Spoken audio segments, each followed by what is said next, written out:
Hello everyone, this is Sandy. I am a professional, I am a professional English teacher on italki, which is an internet-based teaching platform. I specialize in students that are taking some of the various language testing systems such as TOEFL, IELTS, etc. You know, just talking about TOEFL for a moment, the recommended vocabulary list for candidates is 5,000 words. And I think to ask someone to learn quickly 5,000 English vocabulary words, then it is not really practical. So what I propose and what I do in my lessons is I teach my students how to use phrases, words, phrasal verbs, etc., idioms that they can use and that they understand and they have used on many occasions during our practice sessions to impress the examiners on the day of the test. And that's the best way of doing it.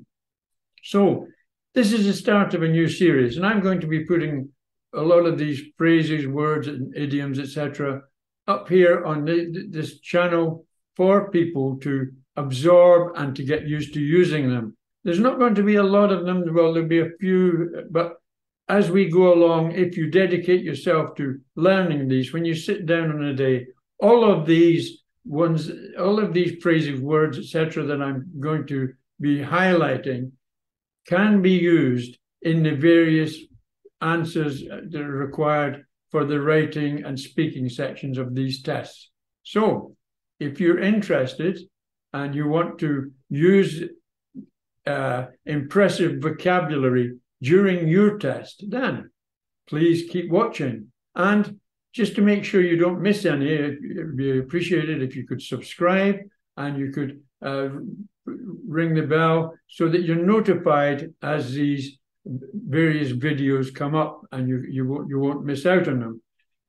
There's going to be, as I said, there's going to be a series of them, and we'll be covering a fair amount of words and expressions and phrases, etc., that you will be able to use. So if you want to impress on the test day, please keep watching.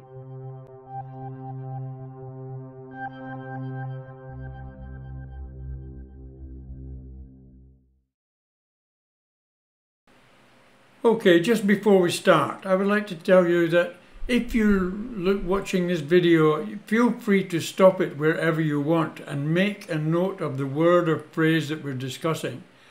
Try to get it into your head how to use it, and try writing sentences or paragraphs containing these words, and that way you will absolutely plant them into your mind. So that's my suggestion. So let's look at this first word now. Multifaceted.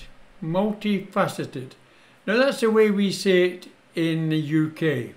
Of course, the Americans change it a little bit. They don't say multi, they say multi. Multifaceted. Multifaceted.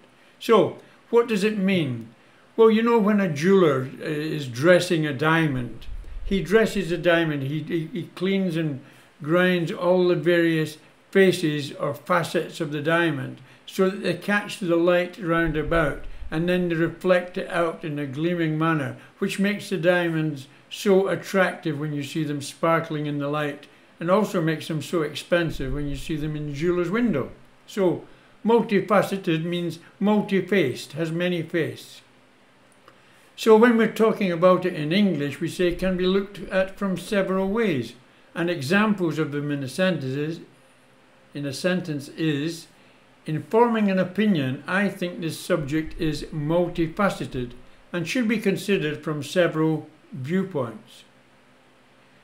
It would require a multifaceted approach to solve global warming.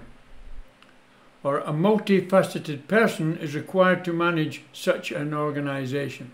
So there you are. There's a very good word that will be able to be used in many answers in any of the lingual tests that you can go through. So here is another very useful phrase for using in your speaking and writing answers. There are two sides to every coin. This can be said several ways actually. You can say every coin has two sides. The meaning is there is a good side and a bad side, or there are two ways of looking at something. Examples: it is my view that there are two sides of the same coin. There are two sides of the same coin. You realize that the labour market and welfare are two sides of the same coin. So, another one to be thinking about and thinking how you can use that.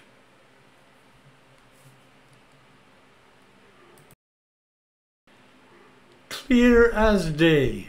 I hope you understand that very easily. I hope it's as clear as day. Meaning it's very easy to understand. And it's a very simple phrase, but it's very easy and quite good to use it once again in your test. The instructions were clear as day. The intention is clear as day. And the way forward is clear as day. I'm sure you could make many sentences of this. Definitely is a good word. Definitely, meaning without any doubt. It's definite. Examples: he will definitely disagree with me. They will definitely solve the problem. And this will definitely create barriers. A good word, good to use it.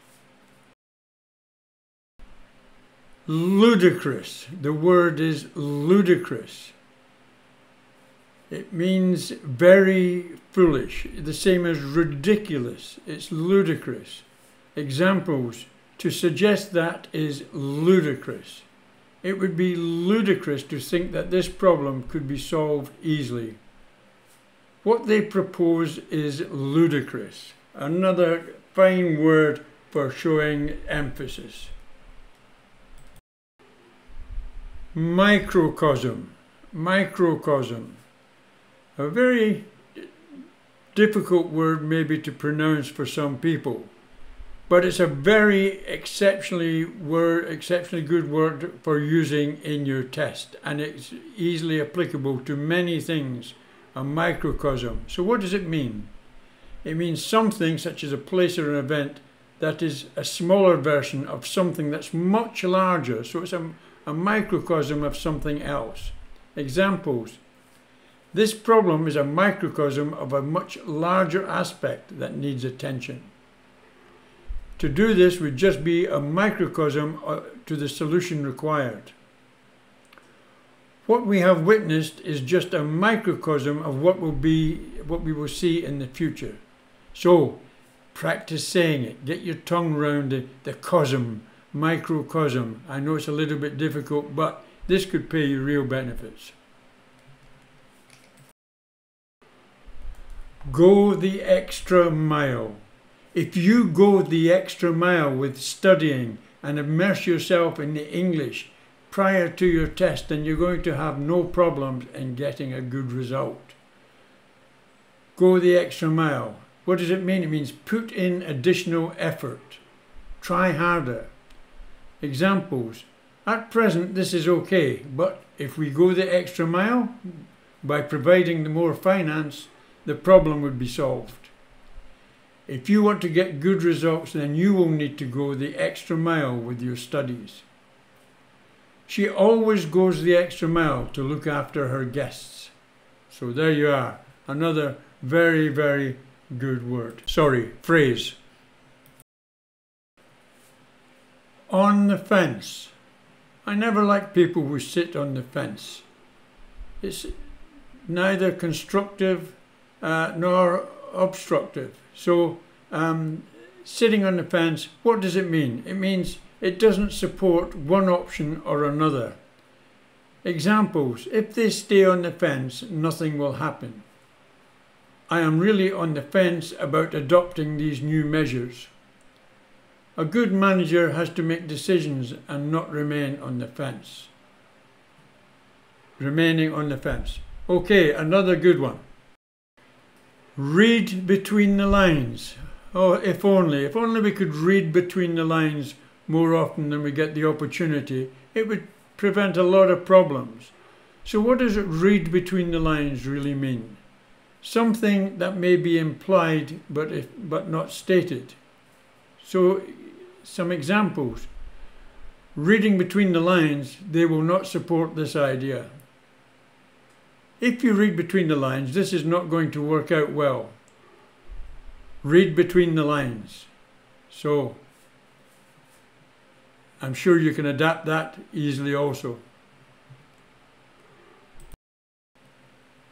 So we're now down to the last one in this video. So this is a nice complex word that would show a little bit of shine to any examiner if they hear you using or see you using this in the test. The word is obviate. Obviate. Now you've got to practice saying that and get the pronunciation correct. Obviate. And what does it mean? It means make something no longer necessary. And good examples are refurbishing the new building obviates the need for a new construction.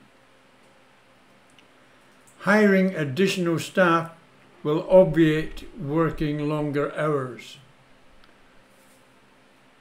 Introducing CCTV cameras obviates the need for additional security cameras. Okay, so anyway, obviate. It makes something no longer necessary. So a word to practice and get used to saying. So there we are, folks. That's the first 10 phrases, words, etc. that you can start getting under your belt right now and start preparing to shine when you take the test, etc. If you've enjoyed this video, please comment below, and that will tell me that there's people waiting for the next edition. And if you subscribe, it would also be very, very appreciated. Thank you very much. Keep practicing, keep studying, and let's get this test under your belt and finished. And so you can go on to whatever future plans you have. Bye for now.